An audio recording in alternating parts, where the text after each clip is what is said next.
You know, I'm a little frustrated right now. I've been working diligently on exporting our property management lectures, and then now I gotta go send a stupid wire to go close on a property. So let's go do it, but let's go check on the property first. You always gotta check on the place. You know, people do funny things. Ugh. You know, and I have to say, this winter weather is really taking a toll on my ability to do property management and real estate out here. I mean, it's 61 degrees out right now. This is unbelievable. All right, so I gotta let you in on a little secret when it comes to buying real estate. And I ask my clients this, rhetorically, I say, hey, what do you think the most important walkthrough is on a property? And most of the time, people say, oh, it's the first one. You know, it's when I decide I want to buy the place. Or the second time, when I decide I want to pay more than the other guy and actually win the deal. Or the home inspection. Or what about the walkthrough with the tenants? It's none of those. I don't even care. Appraisal, inspectors, roof, doesn't matter. The most important inspection is the day before you go to close.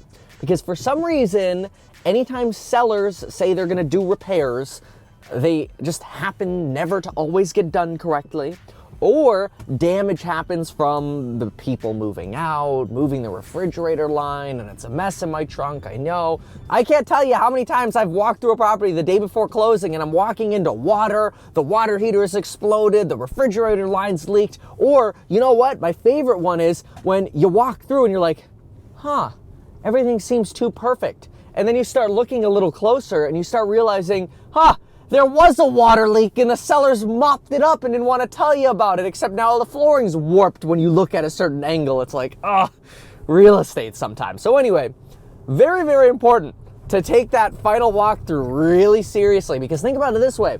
The day before, you still have the right to stop the presses and make the seller fix everything. Once you close, you might have to sue the seller to get anything done. Bad, bad. You know, oftentimes I get people that are like, oh, but Kevin, it's just a final walkthrough. Who cares? I care, because I usually have to deal with all the crap. Target's right there too, which, by the way, Target stock just dropped like 7%. So guess what I did? I bought me some more Target stock. Good dividend stock, by the way. I think the dividend yield's like 2.26 right now, which, I mean, beats high yield savings. What's all this crap still doing here? It's like there's a yard sale in the yard. Get it out of here. How are we supposed to close tomorrow and they still have all this crap? Oh, great. Well, if there's no parking now, I wonder how much parking there'll be when I turn this single family house into a triplex to milk some more cash flow. That's weird. The closer I get to these chairs, the more it smells like old furniture. Now this looks like the kind of pit stop Gary Vee would make, except he'd be coming here to buy stuff for $5. I come here to buy the house. That's when you gotta ask yourself, what do you want to prioritize? Priorities, friends. Oh, that's cool. It's only frosted on one side. Ugh. How do I open this thing? Oh, hello, realtor. Wow, this place looks different. It looks empty. Yes. Okay, let me tell you a trick I do first. When I go to do these final walkthroughs, a really pro trick is comparing what you see to the 3D scan you did at the beginning of the deal, especially when people have been living there. So fortunately, we have one of those 3D scans, which is really good. So let's get inside and I'll show you kind of things to look for, and I'll tell you some of the plans on this place too. Why do I not remember a big gaping hole right here? What is that for? I don't remember that. I'll have to see if I... Oh, and there's no, oh, the handle's up. Oh, that's weird. Isn't the deadbolt supposed to be up here and the handle here? All right, let's test some stuff. Toilet. Powerful. Shower. All right. This floor is actually in good shape. 6-panel doors, hate those. Ooh, I never knew there was a trap door here. Lots of spider webs. Oh, no, I do not want a big desk in here. No, I don't. Get that out of here. Who's gonna move that? I ain't moving that. Look at how big this thing is. And I don't want it either. Get it out of here. My Miami Vice bathroom's still here. I don't want the scale and all this junk. Get it out of here. Like, I know this seems minor, but why should I be responsible for going through here and throwing away all this extra crap? You know, towels and furniture. I don't want it. Get it out of here. I mean, I'll take the doors to the house, but I mean, look at all this other junk they left here. Let's move the doors so they don't throw away my doors. But they gotta take care of the other crap.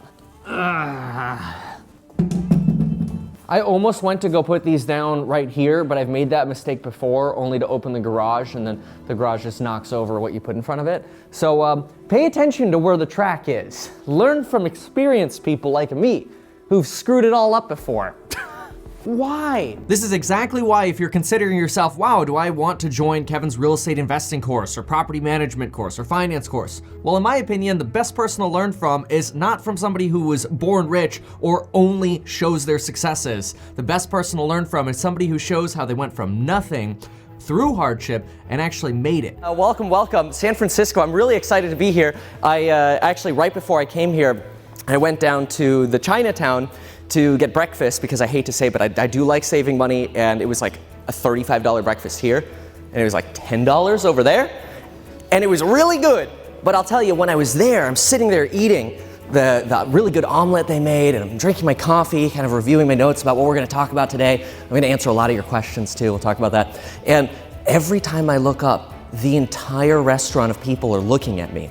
And I start realizing the staff, they're starting to take out like mop buckets, and they're starting to like clean the counters more vigorously. Like, these people think I'm the health inspector. Because that way you know you can make it as well and learn the lessons the easy way. Don't remember that hole. What else we got? What is this? Look at this. Come on. Look what they did to me now. This is exactly why you do the final walkthroughs, because like, what the? This is where Lauren would go, what the F? Look at this. A nice hardwood floor, like the only thing I wanted to keep, and all of a sudden you walk in here and look what you got. What is that?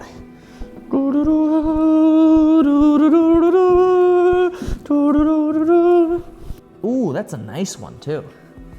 Yeah, great. Now the flooring I wanted to keep is gouged. I know it wasn't like that before. Let's compare to the 3D.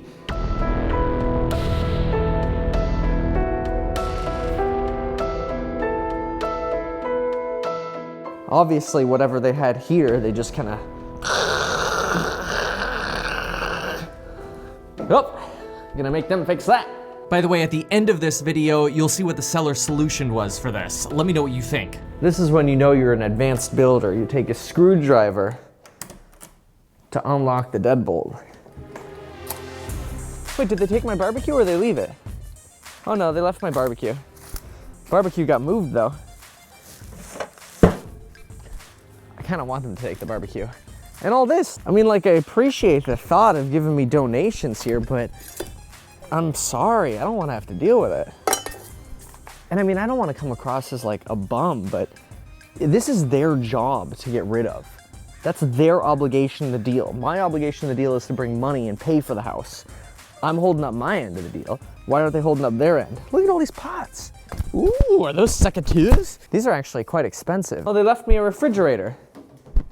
Oh, moldy refrigerator. Gross. Oh, but they got baking soda.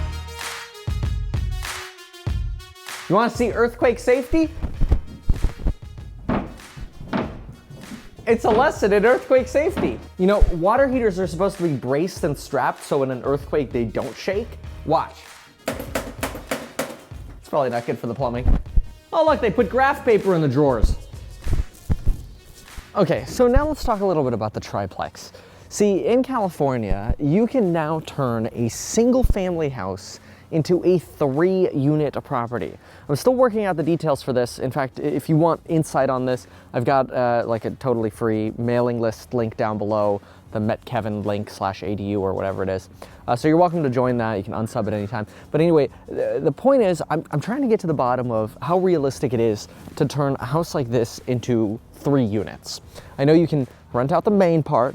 That addition in the back, that lowered section, I could rent that out. That's like, you know, 520, 530 square feet or whatever. And the garage.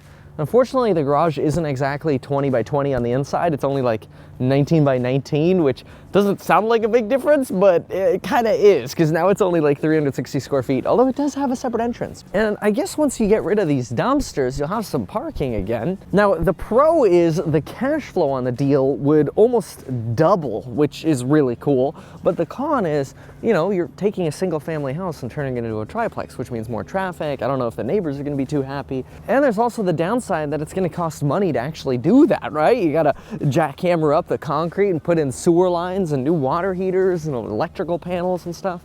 So I don't know how I'm feeling. 2 hours later. Oh, is that the floor guy? I think that's the floor guy. So must be the end. Let's see. Hi, question for you. Are you guys doing the floor? I'm trying to fix. Oh, okay. Is it hard to fix or is that an easy thing? I don't know. I'm gonna try. We're trying to do it with. Oh wow, this is like the sander thing, huh? Yes. Oh, that's pretty cool. Okay. That's what I'm trying to do. Because did you know about the scratches? I mean, I don't like messing with stuff like this because it's just so small. There's no money to be made. Yeah, I hear you. And you know, it's got to start at minimum, man. You know, but I don't know. We'll see if I can get it out because normally that's on the polyurethane. Mm-hmm. Usually you sand it, but then we got to do the whole area. Oh yeah. The whole thing right there. You know, not gonna look new in them spots. Right, exactly. Oh wow. So how do you end up trying to solve that? You just try to polish it a little bit? I'm gonna try to. This is a polish pad, so I'm gonna try to sand out the scratch. Yeah, makes sense. Okay.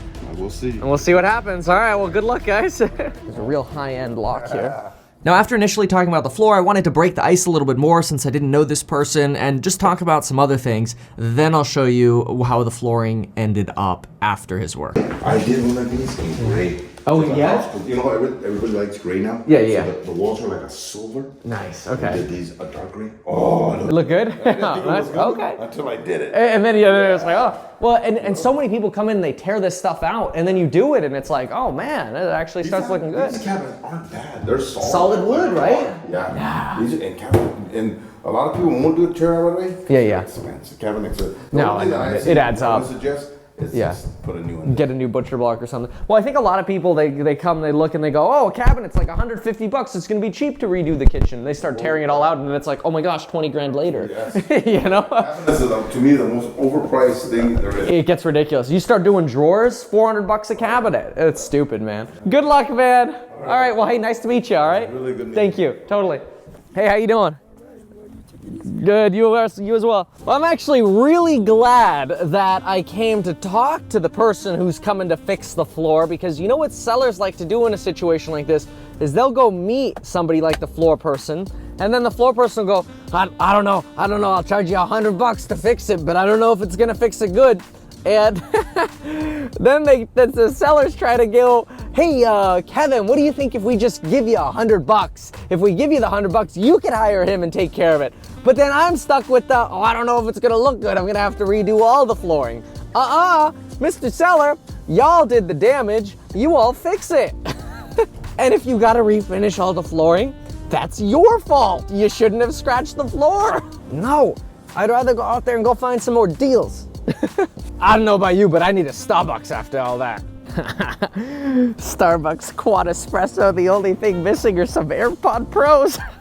So even later in the day, after this person did work to that hardwood flooring, I went back again and look at what the flooring looks like now.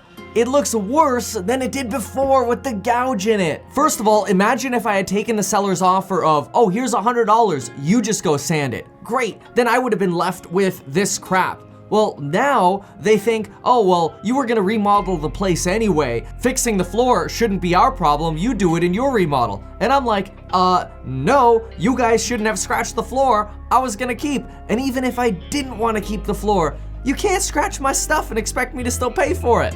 I don't know about you, let me know what you think in the comments, but I feel like I'm being scammed by the seller here, and they really ought to fix this floor, even if it means refinishing it all. As is does not mean you get to go around scratching things up and then sell it. As is means it's the way it was the day I bought it, not scratched. You trying to take a nap? Yeah. Okay, Jack, I'm gonna go finish my work. You having a baba? Yeah, How come you still drink out of those? I just do. Huh, this must have fallen. I don't know. Oh my god. 6 months later, it's still there.